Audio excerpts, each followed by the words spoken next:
हे guys, good morning. Sunday blog में आप सभी का स्वागत है।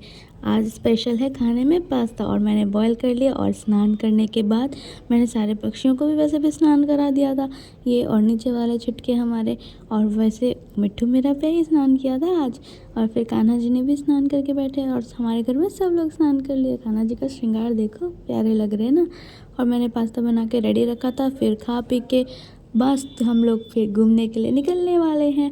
एज़ यूजुअल आज भी कहीं अलग जगह ही जाएंगे।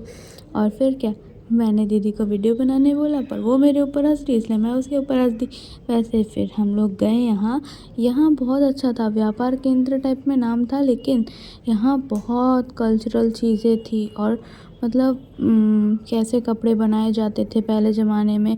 बुनकर लोगों का मेन ये वो था कि कैसे बुने जाते हैं, कैसे क्या था, और बहुत बढ़िया था। चलो पहले अपना गाड़ी पार्क करें और फिर चलते हैं इस बिल्डिंग के पूरा अंदर का टूर लेंगे। और हाँ, आप भी बने रहना ताकि आपको भी पता चले ये इसके अंदर क्या क्या चीज़ें हैं। और हाँ, मुझे एक बात बताओ यार, ये पार्किंग एरिया इतना भूल भुलैया जैसा क्यों होता है? हम लोग को तो कुछ समझ ही नहीं आ रहा था जाना कहाँ है, क्योंकि इसी बीच में लिफ्ट ढूंढना था और यहाँ कहीं भी हमें लिफ्ट नज़र नहीं आ रहा था। गाड़ी पार्क करने के बाद इधर से उधर, उधर से इधर, सब सेम सेम जगह था। किसी तरह कोई, वैसे भी इतना खाली खाली जगह, कोई आता जाता नहीं। और जहाँ एक आदमी था उससे हम लोग बहुत दूर आ चुके थे। फिर पूछे भी तो किससे पूछे, इधर उधर ढूंढते ढूंढते एक लोग कम से कम मिले और फिर उन्होंने बताया कि सामने ही लिफ्ट है। हे भगवान, हम लोग तो पागल थे, कहाँ कहाँ ढूंढ रहे थे। फिर मुझे वैसे लिफ्ट में डर भी लगता है और यह है सुनसान जगह, और मुझे और भी ज़्यादा डर लगने लगा था। तो सेफ्टी के लिए मैंने वीडियो बनाना शुरू किया कि मुझे कुछ ना हो भैया। और फिर मैंने दीदी का हाथ टाइट करके पकड़ा था ताकि मुझे चक्कर आता है, तो वैसे डरावना जगह था, तो भगवान बचाए मुझे। अंदर आने के बाद ये नज़ारा तो काफ़ी मस्त था। ऐसा लग रहा था हम लोग कोई बड़ी सिटी में आए हैं या फिर हम लोग अब्रॉड में हैं। कितना खूबसूरत ये व्यू था। और फिर नीचे वो था अष्टांगिक मार्ग। वैसे हम लोगों ने बीचू का प्रिपरेशन करते समय ये अच्छे से याद किया था, तुम लोग को याद है कि नहीं, ज़रूर बताना। और हाँ, यहाँ बुद्धा जी का बहुत अच्छा सा मूर्ति था और उसी के सामने अष्टांगिक मार्ग पूरा लिखा हुआ था। फिर उसके बाद हम लोग आगे बढ़े, वहाँ आगे पता चला सब रास्ता एकदम सेम सेम था।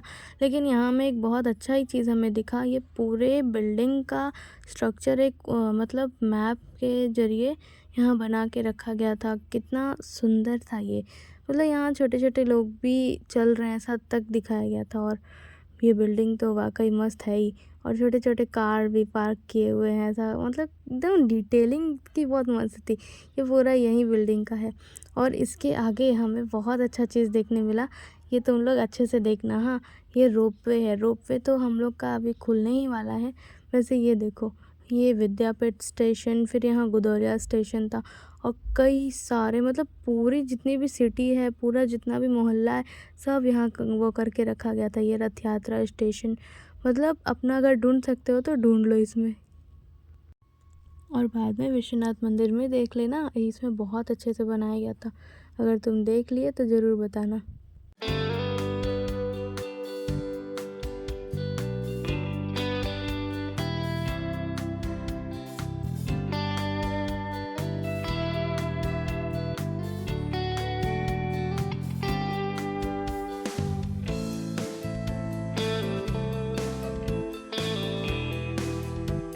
और फिर आगे बढ़ने पे एक से एक कलाकृति बनाई गई थी। ये सब हस्त निर्मित थे।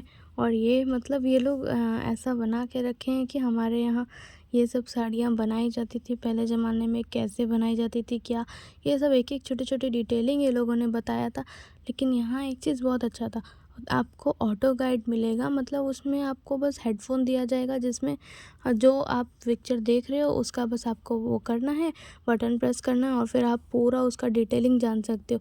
यहाँ एक से एक कल्चरल कोड थे, हर जगह के, हर स्टेट के, और बहुत मस्त था। मतलब ये सब एक एक चीज़ हैंडमेड थे, मतलब देखकर मज़ा ही आ जाए ऐसा। और इतना सुंदर, इतना शांति, मतलब इतना कुछ है यहाँ देखने के लिए, लेकिन भी एकदम हल्ला नहीं, एकदम भीड़ नहीं, सब आराम से आ रहे, सब आराम से देख रहे जा रहे। वैसे ये माला मंगाऊंगी, मैं भी मंगाऊंगी, मुझे फ्री में मिलने वाला है ना दोस्तों। तुम लोग ला के ज़रूर देना। खैर ये लो, ये सब देखो, ये सब चीज़ें बहुत मज़ा था। लेकिन एक बात हाँ मुझे याद नहीं आ रहा, हम लोग, ये बात मेरे हॉस्टल वाले दोस्त बताना, हम लोग यहाँ आ चुके हैं क्या? मैं इस बार गई तो मुझे ऐसा लग रहा था कि इससे पहले भी मैं यहाँ आई हूँ हॉस्टल वालों के साथ। हमारे शायद भैया जी ने हमें लेके आया था। तो अगर तुम लोग को ये देख के याद आ जाए कि हम लोग सच में यहाँ आए हैं तो मुझे ज़रूर बताना, तो ताकि मुझे भी पता चले ना कि ये मेरा दूसरी बार था। फिर मुझे आते ही प्यास लग गया। और ये देखो गंगा आरती का कितना सुंदर दृश्य बना हुआ है। वैसे यहाँ बैठ के फ़ोटो खिंचाने का बड़ा मन था, दीदी बैठी और वो लोग उठा दिए ये कह के कि वो टूटा हुआ है। और फिर आगे कौन है, कबीर दास जी, इनकी कितनी सुंदर प्रतिमा बनाई गई थी वो भी। चलो आगे चल के अच्छे से इनका दर्शन करें। वैसे ये देखो, ये कौन है? एक सुंदरी हमें देख रही है और हम इसे देख रहे हैं। प्यारी है ना? मुझे पता है तुम लोग को प्यारी नहीं लगेगी, लेकिन मेरे लिए प्यारे हैं, सारे जानवर प्यारे हैं। और ये देखो कितना मस्त है ना, तुम रियलिस्टिक बनाया गया है। फिर आगे हम लोगों ने यहाँ पहुँचते ही हमें ये मिला, यहाँ ऑडियो गाइड की सुविधा के साथ हमें टिकट इतना देना था। विदेशी अगर हो तो 50, अगर हम लोग हैं तो 40। हमारा तो 40 में काम निपट गया। और हमें फिर ऑडियो वाला भी वो भी लेना था। और फिर उसके बाद जैसे ही हम लोगों ने अंदर एंटर किया, पूरा साड़ी साड़ी साड़ी, हर तरह की साड़ी, वो भी सब यहाँ बनाए हुए हैं, ये वो ऐसा ऐसा, मतलब बहुत अच्छा था अंदर का वो। और हमें रास्ता तो पता नहीं था, तो बस हम आगे चले जा रहे थे। बाद में पता चला कि हम गलत रास्ते पे जा रहे थे। फिर उसके बाद फिर हमें बैक आना पड़ा। बैक आने के बाद हमारा कुछ सामान छूट गया था और हमें प्यास लगी थी, तो इसलिए पानी लेने के लिए हम लोग इंतज़ार कर रहे थे। और फिर यहाँ देखो कितनी सारी साड़ियाँ हैं और कितने सारी, मतलब गजब है। और ये सब चीज़ें हाथ से बनाई हुई हैं, मतलब बनारस में ही बनाई गई है। और बहुत अच्छा, अभी तुम लोग को और दिखाते हैं आगे। फिर हम लोगों ने ये हेडफ़ोन ले लिया और फिर हमें ये गाइडलाइन के लिए एक पेपर दिया गया। उसमें सब कुछ लिखा था, कैसे कहाँ किस फ्लोर पे क्या है। और फिर ये हमारा बनारस का पूरा कहाँ कहाँ बुनकर लोग रहते हैं उसका वो था। जैसे यहाँ देखो 4 नंबर लिखा है, तो हमें बस उस पे 4 वॉकी टॉकी पे 4 नंबर लगाना था और वो अपने आप ही वो पूरा बता रहा था। ये पूरा वो है कि कहाँ कहाँ ये वो होता है, बुनाई होती है, कहाँ कहाँ ये सब है, वो सब लिखा गया था। और पहले के ज़माने के उपकरण ये वो तुम खुद ही देख लो। और पहले के देखो धागा कितना वो था, यूनिक। खैर तुम देखते चलो, बहुत कुछ है आगे।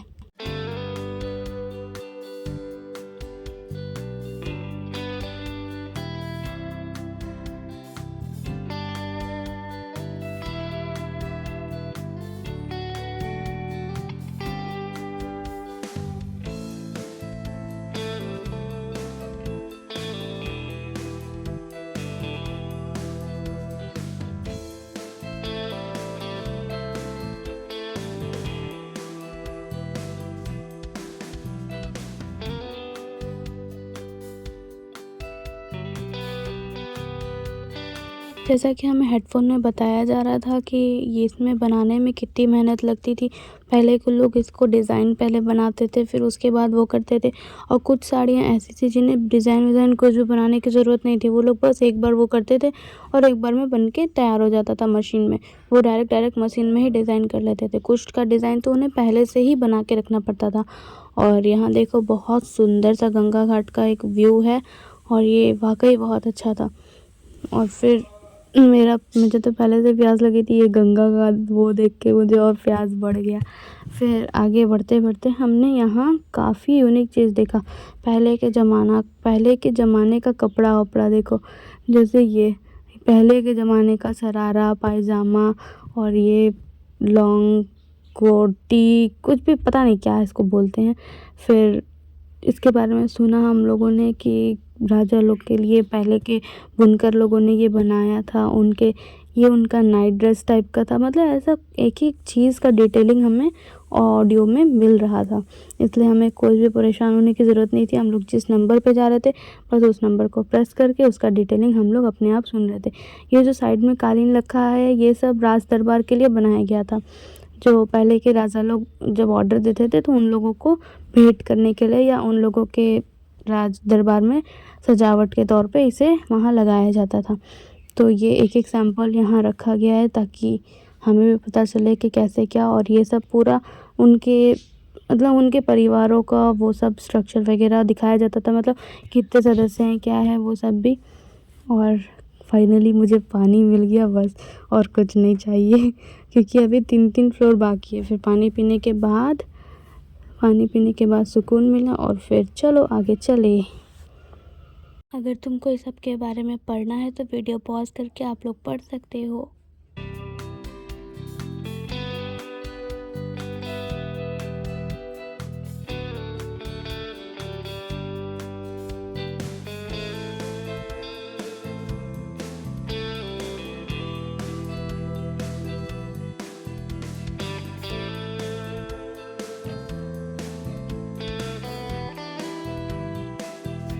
ये देखो, ये यूनिक था। कालीन पे ही नक्शा बनाया जाता था, किसी राज्य का, किसी भी घर का, या फिर कालीन का ही नक्शा बनाया जाता था। मतलब बस 1/4 भाग उसका बनाया जाता था और उसको शीशे पे ऐसे रखा जाता था जैसे वो पूरा होने पे कैसे दिखेगा हमें पता चल जाए।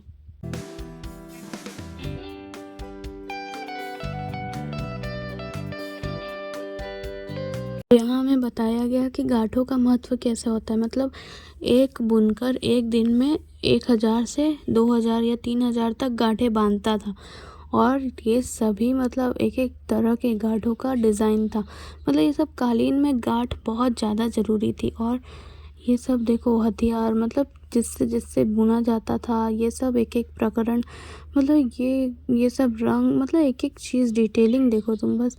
ये सब पहले के ज़माने का, इस बार का कुछ भी नहीं, नया नहीं है। ये चंद्रमा देखो कितना रियलिस्टिक है ना, इसमें लगभग 1 लाख से ज़्यादा गांठें हैं। और ये हमारा वाराणसी का मैप कितना सुंदर है।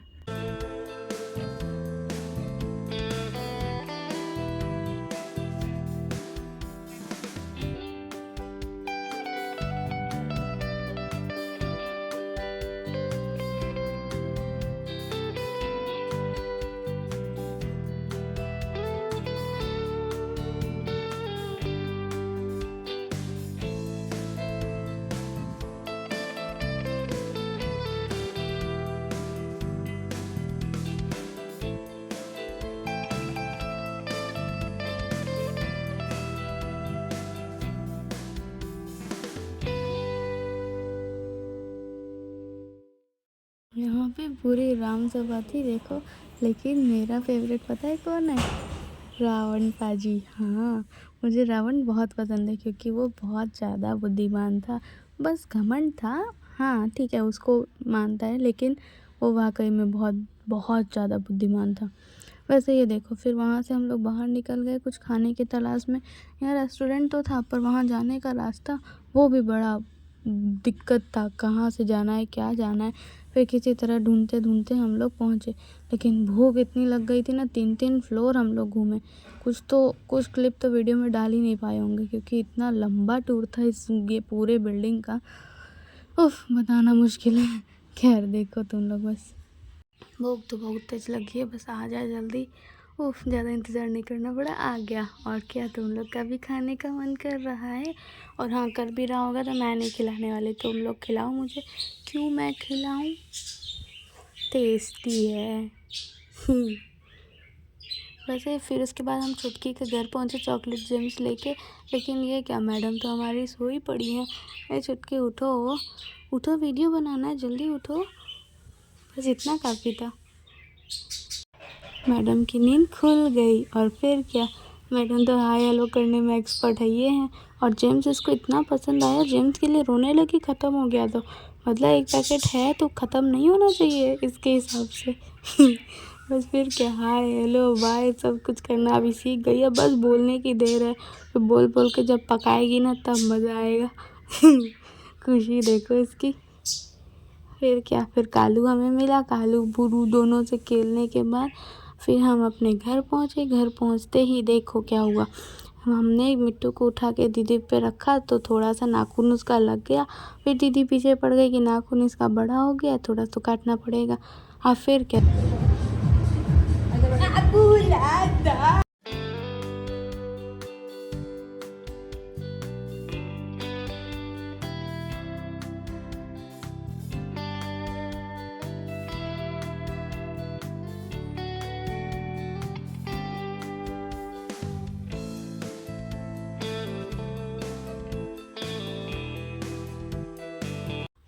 वॉइस ओवर करते समय मुझे थोड़ी दिक्कत होती है, इसलिए मेरे बैकग्राउंड में चिड़िया लोग का आवाज़ ज़रूर आना है, क्योंकि ये लोग मुझे शांति से वॉइस ओवर करने देते ही नहीं। देखो जैसे अभी भी इतना चिल्ला रहे हैं। और हाँ, मिट्टू बदमाशी करता है तब मार खाता है, तो तुम लोग ये मत बोलने लगना कि कितना मार रही है ये वो। कुछ नहीं, हम भी मार खाते हैं, तुम भी बचपन में खाए हो गए, अभी भी खाते ही हो गए अगर बदमाशी करते हो गए तो। लेकिन हम लोग बहुत मानते हैं मिट्टू को। और हाँ, बात कर रहे थे बैकग्राउंड वॉइस की, वो तुम्हें कभी क्लियर नहीं मिल पाएगा। ये जब तक चिड़िया लोग मेरे साथ रहेगी तब तक आते रहेगा, इसका मतलब हमेशा ही आते रहेगा। जब तक हम अमीर नहीं हो जाएंगे, मेरे पास अपना कमरा नहीं होगा, तब तक ऐसा होते ही रहेगा। तो इग्नोर माय बैकग्राउंड वॉइस। तो फिर वीडियो कैसा लगा ज़रूर बताना। और मेरा मिट्टू परेशान है, पर बाद में उसके लिए ही अच्छा है। फिर उसके बाद मेरा एक्टिंग कर रही थी कि मैं कैसे कैसे बताऊंगी कि ये हो रहा है वो हो रहा है।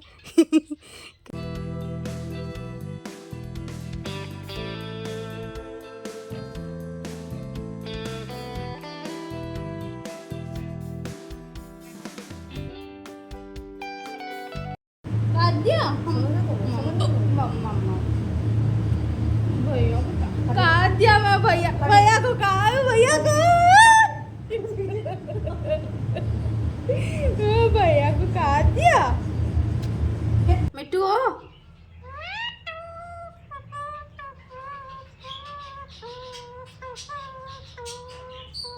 और इसी के साथ ब्लॉग को एंड करते हैं। तब तक के लिए गुड नाइट। अपना ख्याल रखना और अपने परिवार वालों के साथ खुशी से रहना।